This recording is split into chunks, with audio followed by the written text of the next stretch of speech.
Good morning, students. I hope so. Everyone is good and everyone is fit and fine. So, in our previous lectures, we were discussing this chapter, Globalization and the Indian Economy, which is from the subject Economics.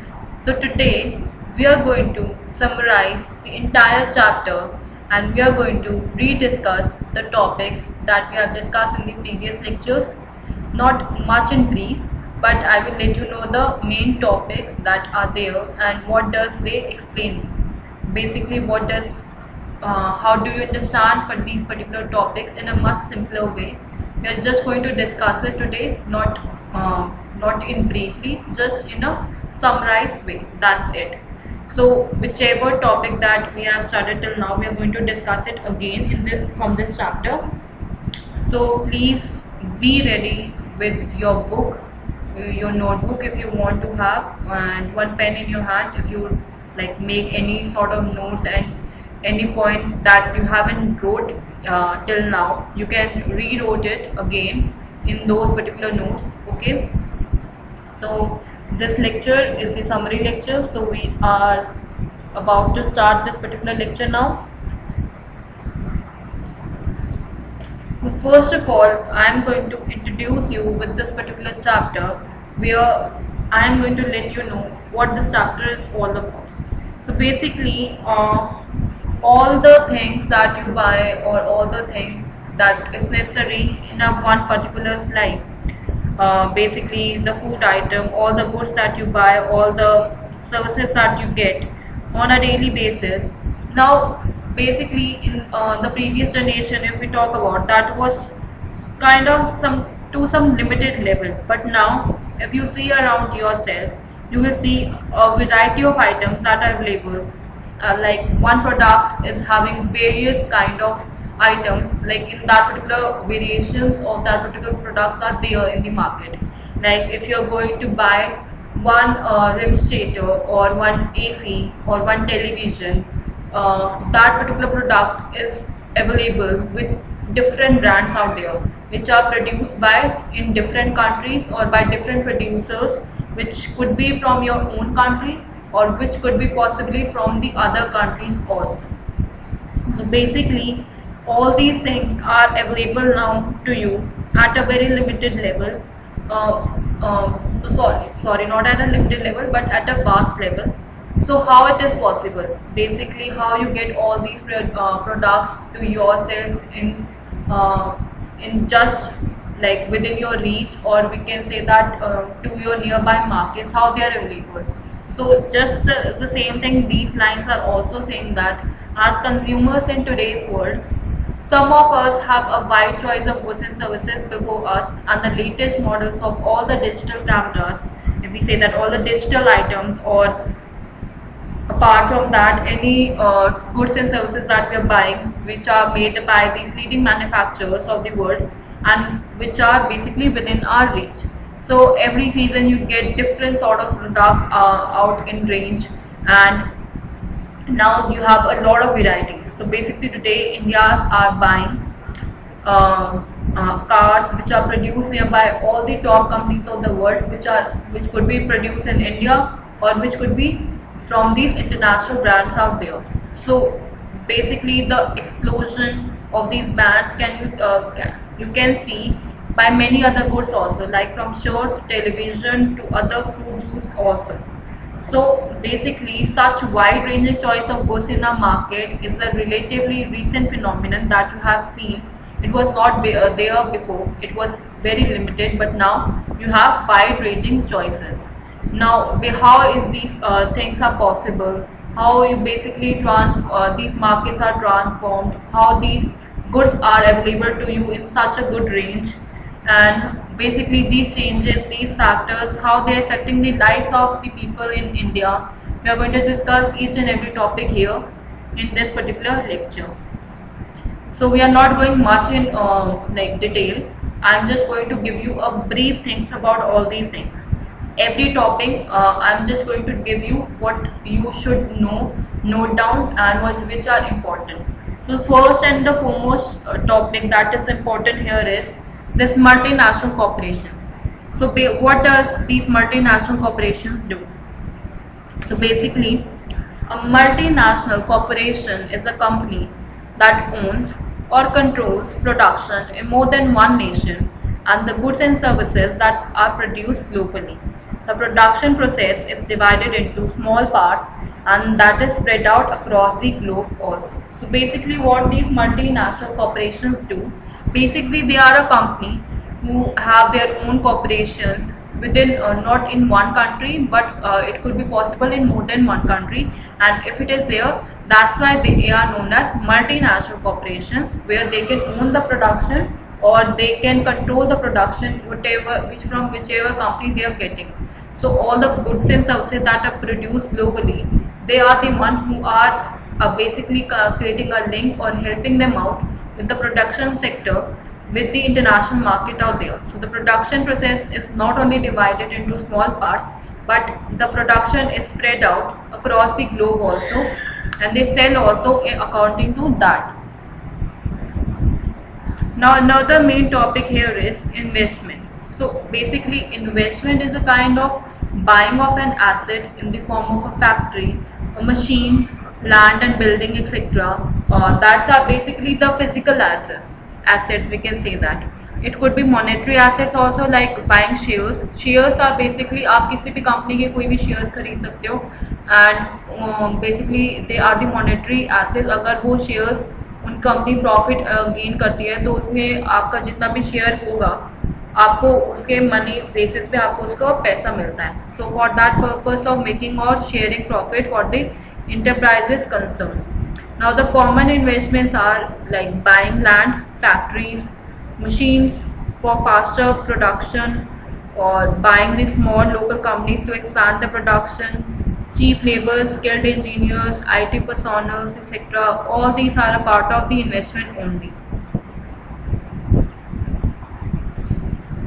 उसके अलावा if you want to know something, so this is the trade barrier. So what does trade barrier mean? These are few of the important terms in the chapter. So this is the third one. I haven't written the detail, but it is trade barrier. So the barriers or restrictions that are imposed by the government on free import and export activities are called trade barriers. Now the tax on imports is an example of a trade barrier because it increases the price of imported commodities or items, we can say that. Basically any sort of barriers or restrictions that are imposed by the government on any of the goods and services that are imported or exported, that is known as trade barrier. So basically the tax on imports that the government is importing is a kind of a trade barrier because it increases the price of imported items that come into our country. Now the government can use this trade barrier as tax to increase or decrease the foreign trade, or to decide what kind of goods and how much of what should come into our country. Now the main topic here comes as the first topic, which is production across countries. So if we have to discuss this particular thing here, so basically the production that is we have latestly doing by these MNC companies, it is involving that only. So like until this middle of the 20th century, the production was largely organized within the countries, and now but it is happening across boundaries of these countries that we are sharing. At that time was raw material, food stuff and finished products, but now we are sharing almost each and everything out there. So basically in that time these colonies such as India, they was exported raw materials and food stuff, and they imported finished goods. So the trade was the main channel that was connecting these distant countries. But now trade, apart from trade, there are multinational companies, or we can say that multinational corporations that has emerged into the scene. So basically I just told you what does a MNC is. It's a company that owns and or controls production in more than one nation. So they set up their offices or their factories for production in regions where they can get cheap labor and other resources. This is done so that the cost of production is low and the MNCs can earn greater profits. Consider with the following examples. I'm not discussing the examples anymore because we have discussed it enough. Still, if you want me to explain it to you, you can ask me in the online class or in the school also. So basically, these MNCs' main role are to basically set up their offices and factories in such regions where they can get cheap labor or basically cheap locations or any other resources that they require in a very less monetary terms. So basically, this is done so that the cost of production is low and the MNC can earn greater profit out of it. Now this is one of the examples. You can read it on your own, and basically you can discuss it with me also if there is any difficulty in that. I have discussed it in the previous lecture. Okay, so I'm not discussing it here. I'm just going to elaborate with what does this example is saying. So in this example, which you have read already, so the MNC is not only selling its finished products globally, but more important, the goods and services that are produced globally. So as a result, the production is organized in increasingly complex ways. The production process is divided into the small parts and then spread across the globe. In the above example, the China provides the advantage of being the cheap manufacturer location, and Mexico and Eastern Europe are useful for their closeness to the markets in the US and Europe.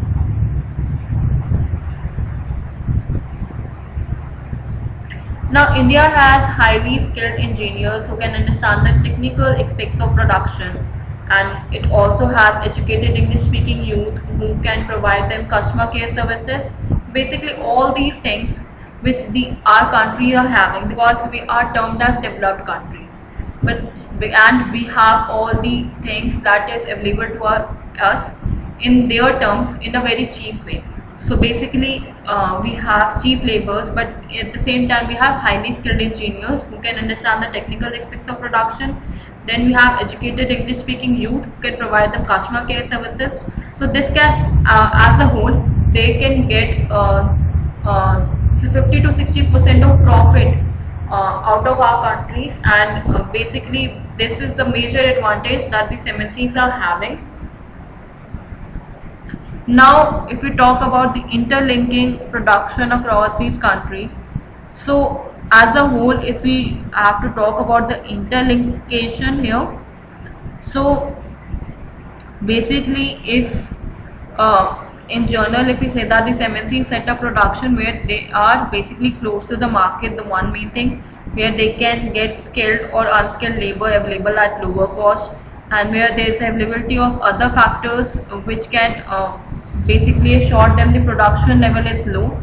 So in addition, MNCs might look for the government policies also into their interest. So basically they should ensure them that certain conditions, like they set up these factories and offices production, the money that is spent to buy these such assets like land, building machines and other equipment is called investment. I just told you what does this investment means.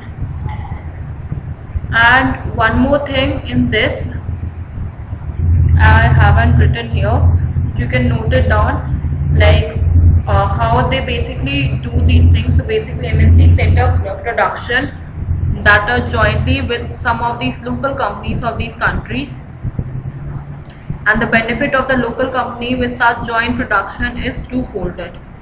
So basically if they join hand with the foreign company, what the kind of benefits they are getting here? The first is that they can provide money for additional investments like buying new machines or faster production. Second, the MNCs might bring with them the latest technology for production. So these are the two benefits that they get. Apart from that, there's one more example of Cargill Food and Parak Foods. I have discussed it many times. I'm not discussing it again, making it short and crisp so that less time is consumed.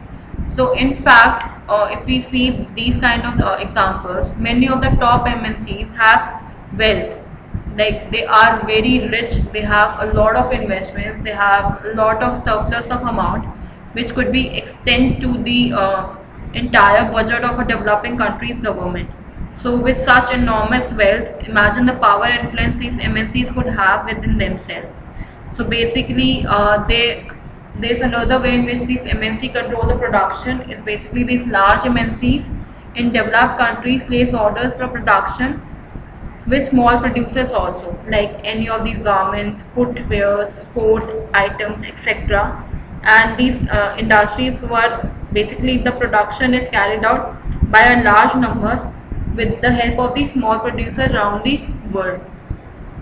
यहाँ पे भी benefit उन्हीं का ही हो रहा है.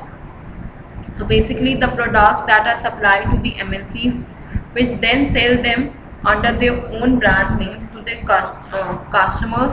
These large MNCs have tremendous power to determine the price, quality, delivery and labor conditions of these distant producers.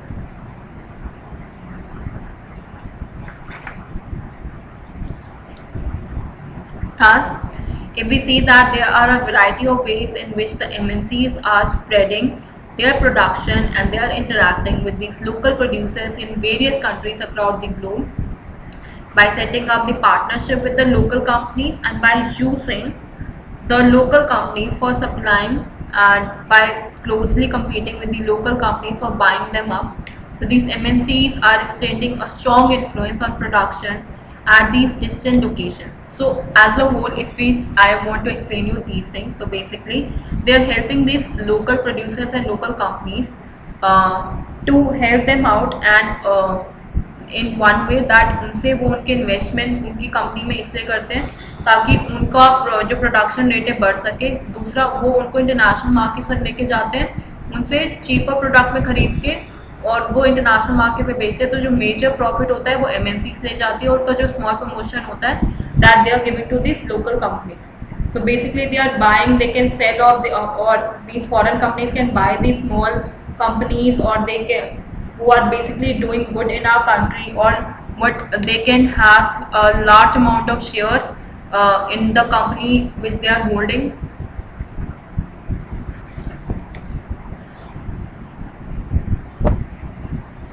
Now this foreign trade and integration of market. So there is a long paragraph that has been written to you. So अगर हम छोड़ भी दें, पहली चीज you should know about in these major topics is that how these multinational companies manage to keep the cost of production of their goods low. First thing, that they set up their offices and factories of the production region where they can get cheap labor and other resources.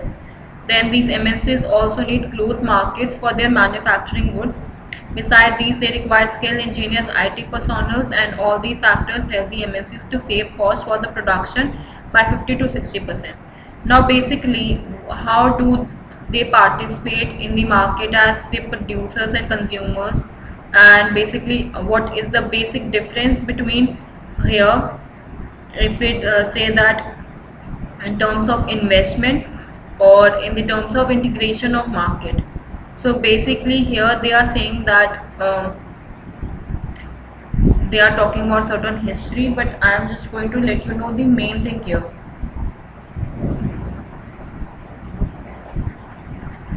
Basically this foreign trade creates kind of opportunities for the producers to reach beyond their domestic market. तो पहली चीज़ ये help करती है यहाँ पे that जितने भी domestic workers हैं और डोमेस्टिक मार्केट्स हैं जो कि आपकी कंट्री में है, जो कि लोकल मार्केट्स होती हैं, they help them. Basically this foreign trade creates certain opportunity for these producers to reach beyond the domestic markets. Now the producers can compete in markets that are located in other countries of the world. Similarly, for the buyers, they import of goods from other country that lead to expanding choice of goods beyond what is domestically produced. Now buyers can thus choose from a wide range of products to suit their individual taste. With the opening of trade, goods that travel from one market to another, choice of goods in the market that rises, and the prices of the similar kind of goods in two markets tend to become equal, and the producers in the two countries now closely compete against each other even though they are separated by thousands of miles. Now the foreign trade here results in connecting the market or integrate the market in different countries. Like for example, there are endless number of footwear brands available in the India market, and a consumer who is aware of this international trend can choose between a local brand like Bata Khani, Editas, or Reebok. So they are all combined together in one market, and the consumer have the choice to choose which brand they want to buy. So in all these things, they are saying these things only. This is one of the examples that I have talked to you about the Chinese toys in India.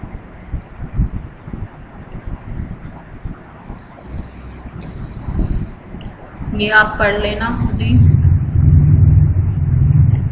We are straight away going to what is globalization. So यहाँ से main चीज शुरू होती है that globalization होता क्या है, how, what does it mean, and how it basically, what is the impact of globalization on India currently.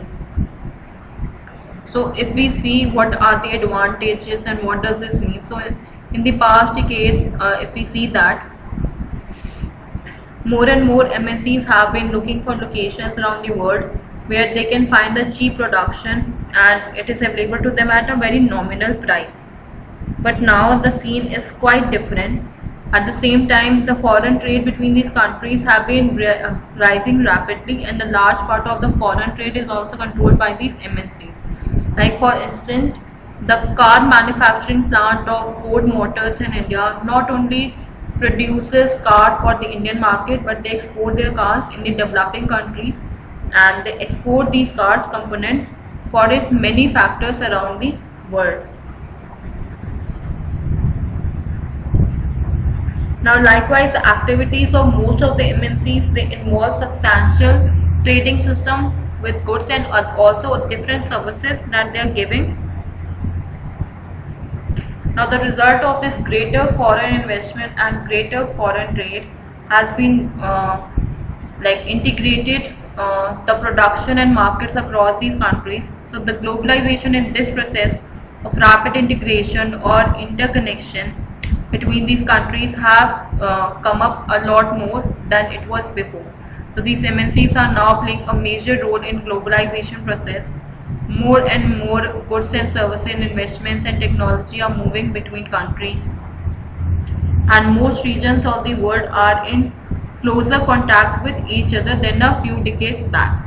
So besides the movement of all the goods, all the services, all the investment and technology they are up to, this is through the movement of people between countries, and people are usually moving from one country to another in search of better income, better job or better education. Just skip that, just come to the advantages. Advantages में अगर ये सारे point cover up हो जाएंगे. So if we talk about the advantages of globalization, so here the term itself, I have just explained you that globalization means integration of the economy of the country with the world economy, and under this process the goods and services along with the capital, resources and technology can move freely from one nation to another.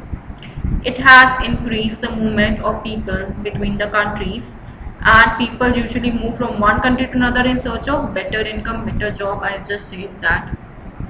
Now these are few more points that you can add on to this, that a rapid improvement in technology has been one major factor that has stimulated the globalization process. Then this is one example. You can write down this example also if you want to in this particular thing. Then development in information and communication technology has come up, that has brought a revolution in the telecommunication. It has made e-banking, e-commerce, e-learning, email and e-governance a reality. Now apart from this, globalization has resulted in greater competition among producers, and that has been an advantage to consumers because particularly the well-off section, like these rich people, now enjoy the improved quality and lower price for several products.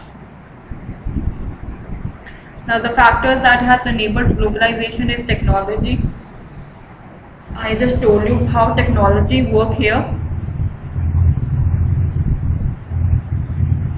and using IT in globalization. So basically how information technology is helping globalization. So this is one of the examples where they are using internet as a main tool, where they are using emails and e-banking system to obtain this globalization system work. Now liberalization is one of the major important topic here, and it is one of the most important topic if it comes in exam. So what are the things that you can write here, how basically liberalization helps? So don't read these things, I'm just letting you, if you want to write the answer here, that basically removing all the barriers or restrictions that are set up by the government on foreign trade and foreign investment is what is known as liberalization.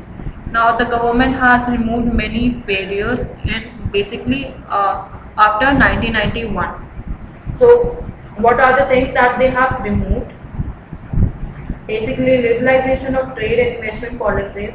They have allowed these Indian producers to compete with the producers around the globe, that is leading to an improvement in the performance and quality of products.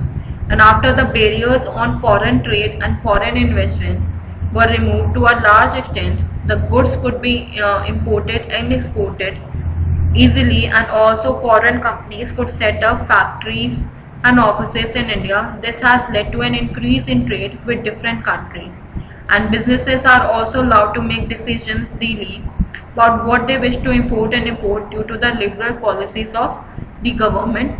Doors of investment open for MNCs, and they have been investing in large sums of money in India and have been seeking to earn large profits out of it. Basically here, I'm just talking from the main thing here, that this was considered necessary to protect the producers within the country from foreign competition, like these industries were just coming up in 1950s and 1960s, and the competition from imports at that stage would not have allowed these industries to come up. So the Indian have allowed imports of only the essential items at that time. So there was a limited thing that was coming till 1990. Till 1991 में policy change हुई, जहाँ पे government ने एक नया form और try किया, that was liberalization. So in liberalization they have removed all the barriers or the restrictions that was there for this foreign trade and foreign investment to a very large extent. उसके बाद जितने भी changes आए हैं, the competition have rise, the quality have improved, but it has come up with all the positive and negative aspects. So liberalization was just a form. Who has the right to initiate these things? Basically to remove all these things is World Trade Organization. So what is the role of World Trade Organization here? So these organizations basically they have said that all the barriers to the foreign trade and investment are harmful. So there should be no barriers and the trade between the countries should be free. So that's what these World Trade Organization have set up. So all the countries in the world should liberalize their policies, and World Trade Organization is one such of an organization who aim to liberalize all the international trade here.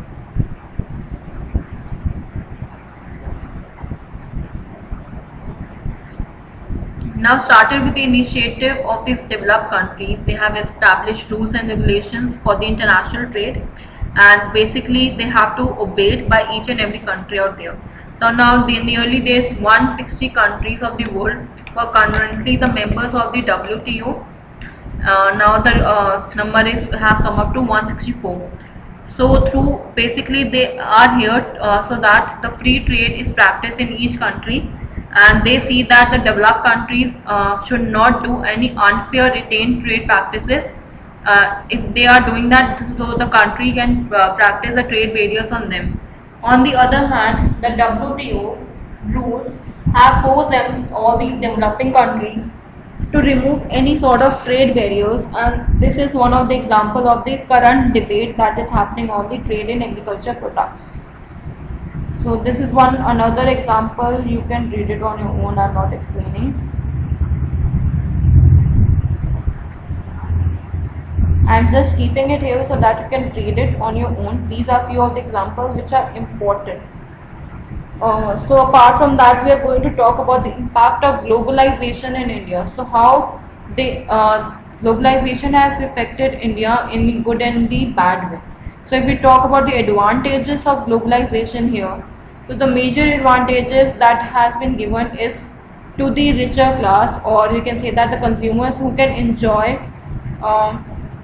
this improved quality and lower prices of several products out there.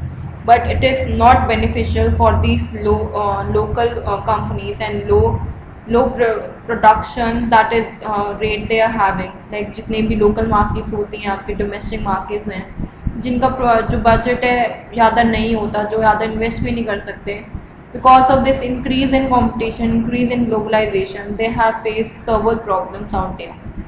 So basically globalization has increased greater competition among the producers, not only for the local ones out there but for the foreign producers also. So advantage mainly सारा consumers का यहाँ पे ये है that they are having a vast variety of products out there, they have greater choice and they can enjoy the improved quality at a lower price. But as a result, these people today enjoy much higher standards of living than that was possible earlier. So among these producers and workers, the impact of globalization is not uniform.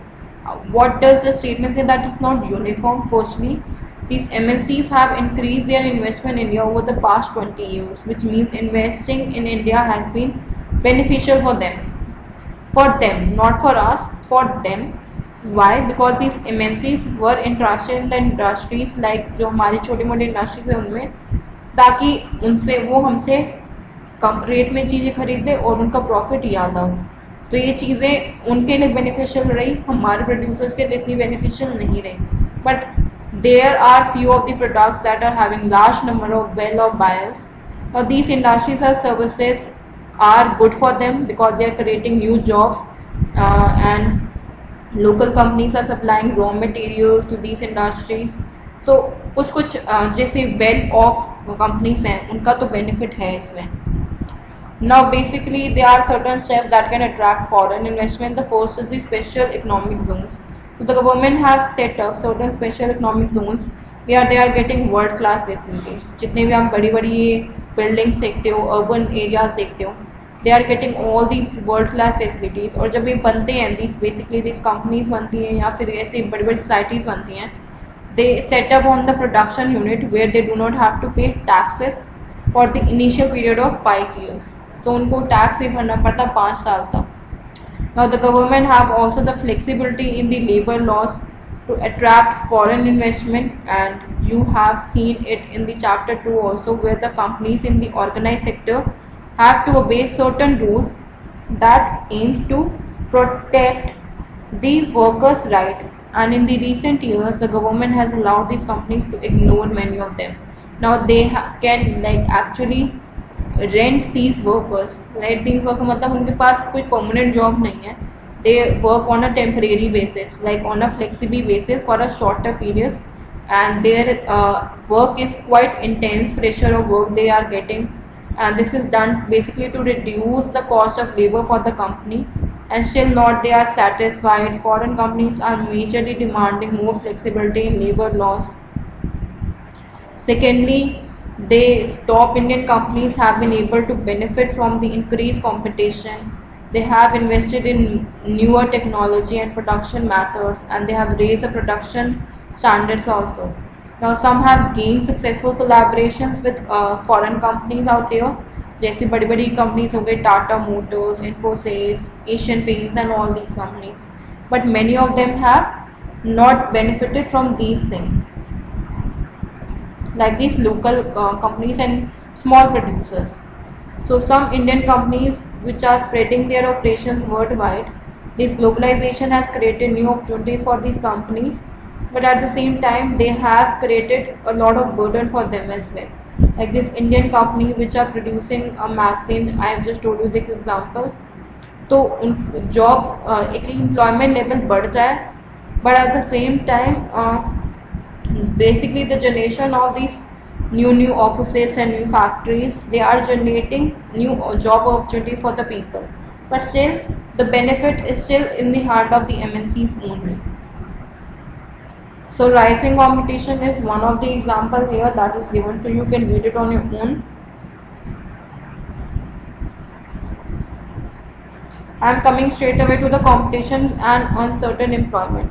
So basically the globalization and the pressure of competition have subsequently changed the lives of workers, which they have faced with growing competition, and most employers these days prefer to employ workers which are flexible, which means that the worker jobs are no longer secure. Basically, these large MNCs, if we see in any of the companies or industry in which are set up in any country, they order their products from Indian exporters only. So these large MNCs with worldwide network look for the countries where they can get maximum benefit and maximum profit from.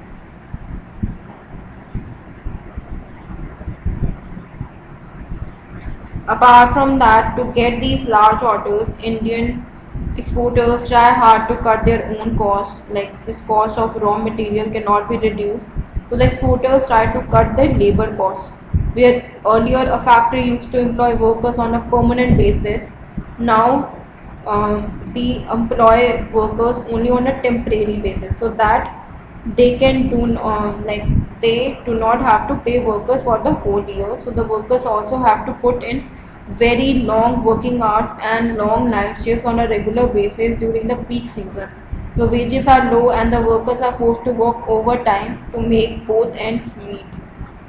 So the competition among these exporters have allowed the MNCs to make large profits, and the workers are denied their fair share of benefits brought by this globalization.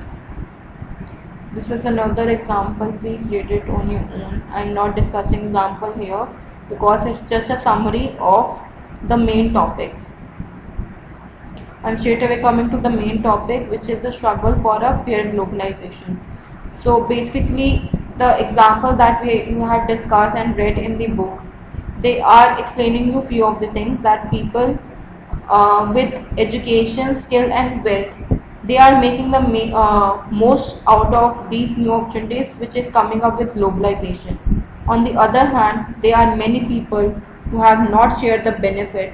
Since globalization is now a reality, the benefit since globalization is coming up with, is it fair or not? Like this fair globalization is something that could create opportunities for all, not for certain people out there.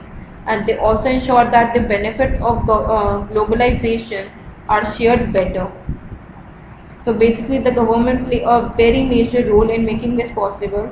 Like they make certain policies to protect their interests, and which should not only be getting to the rich and the powerful but to all the people in the country. Like for instance, the government can ensure that the labor law are properly implemented and the workers get their rights. It can support small producers to improve their performance till the time they become strong enough to compete. And if necessary, the government can use trade and investment barriers. They can negotiate at the WTO for fairer rules. They can also align with other developing countries with similar interests to fight against the domination of developed countries in the WTO. And in the past few years, massive campaigns and representation by people's organizations have influenced important decisions that are relating to trade and investments at a WTO. This has demonstrated that people also can play an important role in the struggle of fair globalization.